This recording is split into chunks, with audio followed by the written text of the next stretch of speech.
আমি তোমাদের সাথে আজকে শেয়ার করছি একটা সিম্পল দই চিকেন। তো চিকেন নিয়েছিলাম, চিকেনের মধ্যে গোলমরিচ, পাতিলেবুর রস আর সামান্য কাশ্মীরি মির্চ দিয়ে আমি চিকেনটাকে ম্যারিনেট করে রেখেছিলাম আধ ঘন্টার জন্য।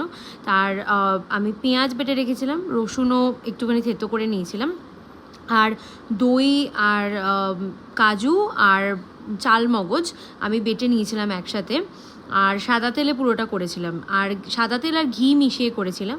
তো আমি আমুলের ঘি ইউজ করেছিলাম, এই ঘিটা বেশ ভালো লেগেছিলো, আমি নতুন এনেছিলাম, এর আগে আমি এখানের মিল্কি মিস্টে করতাম, বাট টেস্টটা খুব ভালো হয়েছিল। আমুলের ঘি নিয়েছিলাম, আর সেখানে মানে সাদা তেল আর ঘি, রিফাইন অয়েল আর ঘি নিয়েছিলাম। আর তোমরা দেখতেই পাচ্ছ কি কি আমি গোটা মশলা ইউজ করেছি, তোমরা দেখে নিয়েছো, আমি ভালো করে দেখিয়েছি সেই জন্য।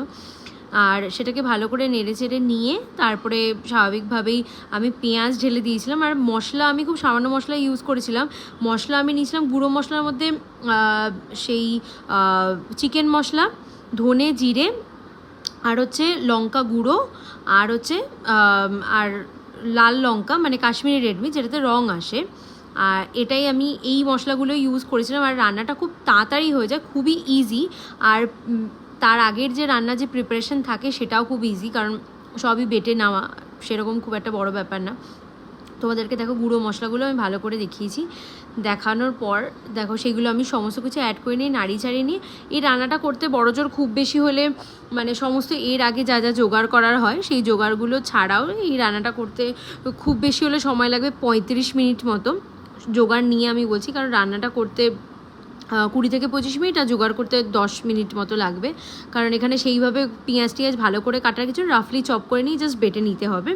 আর আমি এখানে ইউজ করেছিলাম হচ্ছে যে পেস্টটা বললাম, দই, কাজু আর চালমগজ বাটা, যেটা আমি করেছিলাম, আর পোস্তও দিয়েছিলাম, আমি ওটা মিস করে গেছি বলতে, পোস্তও দিয়েছিলাম, তার জন্য টেস্টটা খুব ভালো এসেছিলো। তো এটা দিয়ে ভালো করে আমি মিক্স করে নিয়েছিলাম, আর সমানে আমি কষাতে থেকেছি। তোমরা বারবার করে দেখো, যখনই কড়াইয়ের গায়েটা লেগে লেগে আসে, তেলটা ছাড়ছে, সেই সময় তোমাদেরকে বুঝতে হবে যে পেঁয়াজটা ভালো মতো করে কষে গেছে, তারপরেই এগুলো ইউজ করা ভালো, যেটা আমি দইয়ের করেছি। আর আমি এখানে জল ইউজ না করে আমি দুধ দিয়েছিলাম। তারপর চিকেনগুলো অ্যাজ ইট ইজ আমি ওখানে ঢেলে দিয়েছিলাম, নাড়িয়ে ছাড়িয়ে নিয়ে জাস্ট ঢাকা দিয়ে আমি 5-6 মিনিট রেখেছিলাম। চিকেন রেডি হয়ে গেছে, মানে কষানোতেই রেডি হয়ে গেছে, লাস্টে একটুখানি গরম মশলা আমি ছড়িয়ে দিয়েছিলাম। তো চিকেন পুরো রেডি। তোমরা অবশ্যই ট্রাই করো এটা বাড়িতে।